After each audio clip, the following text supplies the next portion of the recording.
Chegou a hora de falar sobre as favelas, meus amigos. Você sabe por que as favelas são chamadas de favelas? Qual foi a primeira favela do Brasil? Qual é a maior? Quantas favelas existem no Brasil? Ou quais são os pré-requisitos para um lugar ser considerado favela? Pois bem, eu vou te contar tudo agora. A primeira história que eu vou te contar é a mais louca, a melhor curiosidade e super interessante, a origem do nome. Por que as favelas se chamam favelas? Para eu te contar isso, eu preciso voltar no tempo. O ano era 1888. Uma princesa, não era a Elsa do Frozen, nem a Cinderela, nem a Pocahontas. Era uma princesa de Portugal. Ela chamava Isabel, mas pode chamar de Bebel. O papai dela foi viajar, e aí ela aproveitou a oportunidade, que ela que mandava na parada, e resolveu libertar todos os escravos. Assinou um papel que hoje é conhecido como Lei Áurea. Um ano passou e a galera não estava satisfeita ainda. Um grupo de militares, eram 6 caras, eles resolveram dar um golpe de estado. E no estilo Zé Pequeno de Cidade de Deus, chegaram até o imperador, o Pedrinho, e falaram: volta para Portugal, agora a boca é nossa. Esses caras eram o Deodoro da Fonseca, que agora é nome de bairro na zona norte do Rio de Janeiro. O Quintino Bocaiúva, que também é onde nasceu o Galinho de Quintino, por isso que é Galinho de Quintino Bocaiúva. O Zico, também é nome de bairro da zona norte do Rio de Janeiro. A Rui Barbosa, quer dizer, o Rui Barbosa, mas agora virou nome de atriz da Rede Globo. Campos Sales, virou nome de universidade. Floriano Peixoto, que virou nome de rua no Rio de Janeiro. E o Benjamin Constant, que é nome de viaduto. Beleza, esses caras chegaram, botaram pra vazar e dominaram o país. Agora os militares eram os presidentes, ministros, os donos do Brasil. Só que tinha uma galera que não estava satisfeito com isso e achava que os imperadores de antigamente eram melhores organizadores, melhores administradores. E aí tinha um cara que se chamava Antônio Conselheiro, mas pode chamar ele de Toninho ou Tonhão, como você quiser. Esse cara, ele falava de Deus para todo mundo, era tipo um pastor, andarilho, pregador, e saía por aí falando de Deus e falando contra o governo, dizendo que precisava que os imperadores voltassem, que essa organização não estava legal. Esse cara começou a influenciar a galera, começou a influenciar muito e começou a ganhar seguidores. Não era no Instagram nem no Facebook, eram seguidores na vida, os caras iam onde ele ia. Ele foi andando pelo Brasil até chegar numa cidadezinha lá na Bahia. E a galera tava jogando uma capoeira, comendo um acarajé. Ele chegou e falou assim: rapaziada, nós precisamos aumentar o nosso número de seguidores. Vamos revolucionar esse país. Precisamos falar de Deus e falar contra o governo. Aqueles militares lá são todos vacilões. E aí ele chegou numa cidadezinha chamada Canudos e começou a aumentar o número de seguidores. Chegou a 10 mil, várias curtidas, vários comentários, e o cara foi crescendo. Chegou no pique tipo Valdomiro Santiago, Edir Macedo, foi crescendo. E ele chegou a 25 mil seguidores, 25 mil fiéis. Aí o que ele disse? Preciso montar minha catedral, a minha igreja. E aí ele falou assim: já sei, vou fazer de madeira. E aí ele encomendou umas madeiras com um cara aí. Ele foi lá, pagou pelas madeiras, fez a transferência no Banco Itaú, através do aplicativo, e falou: cara, tá demorando muito, cadê minha madeira? Só que esse cara já tinha tido um problema com ele no passado. E falou o seguinte: não vou entregar madeira não. Ele falou: ah, tu não vai não? Então eu vou tomar a força. Ele pegou o seu gado, ou os seus seguidores, foi até ele e tomou as madeiras na marra para construir a catedral. O dono da madeireira ficou bolado e denunciou para os caras lá do Rio de Janeiro, para os comandantes, para os militares, para o Deodoro da Fonseca, que falou: cara, esse cara tá causando um auê aqui, ó. Ele falou: ah, tá causando um auê? Eu já tô bolado com esse cara mesmo. Sabe, vou fazer o seguinte, vou invadir essa parada aí, vou invadir essa rapaziada aí de Canudos, vou acabar com esse acarajé, com essa capoeira, vou acabar com a macumba da Bahia. Ele chegou com tudo, foi lá, mandou vários soldados e encarou os soldados, os fiéis do Toninho. Só que o que aconteceu? Toninho venceu a guerra. Por quê? Porque ele tinha muita arma? Não, quem tinha arma eram os soldados. Mas os soldados não estavam com o Google Maps de Canudos atualizado, não conhecia muito bem a região.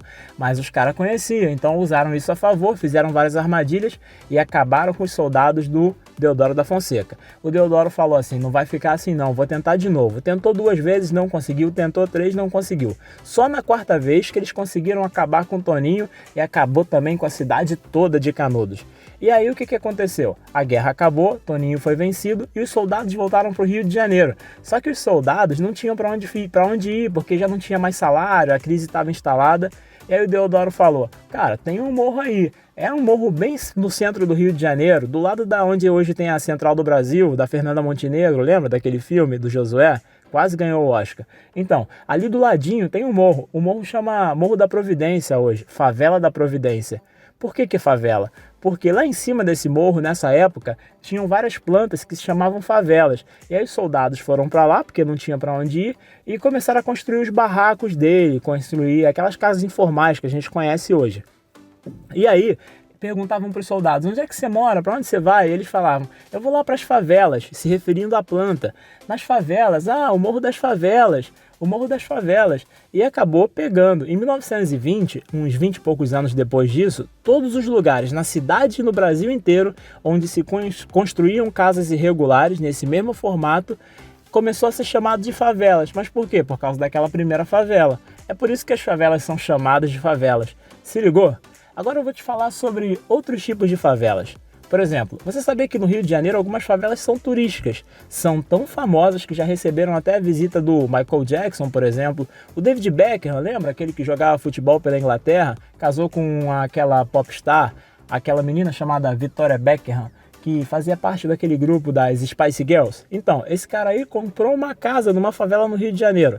Essa favela é bem famosinha. Já recebeu a Kim Kardashian, a Madonna e vários artistas saíram de lá. O nome dessa favela é Vidigal. Além da favela do Vidigal, o Rio de Janeiro conta com outras favelas que são consideradas favelas turísticas. Recebem muitos estrangeiros, principalmente. Eu não sei por que as favelas recebem tantos estrangeiros, mas os gringos adoram passar por lá. Uma das favelas, por exemplo, é a favela do Santa Marta, localizada em Botafogo, onde o Michael Jackson gravou o último clipe. Outra favela é a favela mais conhecida do Brasil e do mundo também. É a favela da Rocinha. Essa é a mais populosa da América Latina. E em 2010 eles tinham aproximadamente 69 mil moradores. Hoje esse número passa de 100 mil. Outra favela muito grande é a favela do Rio das Pedras, localizada entre os bairros de Jacarepaguá e Barra da Tijuca. Uma curiosidade sobre a favela do Rio das Pedras é que a maioria esmagadora dos moradores são originários do Nordeste. Eles vêm principalmente do estado da Paraíba, do Ceará, Piauí e do Pará. Outra favela muito grande está fora do Rio de Janeiro, mas está na região sudeste. É a favela de Paraisópolis, em São Paulo, que é uma favela plana. Afinal, nem todas as favelas estão em morro. Por exemplo, no Rio de Janeiro, a Cidade de Deus está no plano. As favelas de Cesarão, Cesarinho, Complexo da Maré são todos em plano. Falando na favela da Maré, a favela da Maré ela está dentro de um complexo, o Complexo da Maré, que é composto por várias outras favelas. Vila do João, ou como Parque União, favela de Ramos, e Piscinão de Ramos e Nova Holanda. A favela da Nova Holanda tem uma curiosidade interessante também.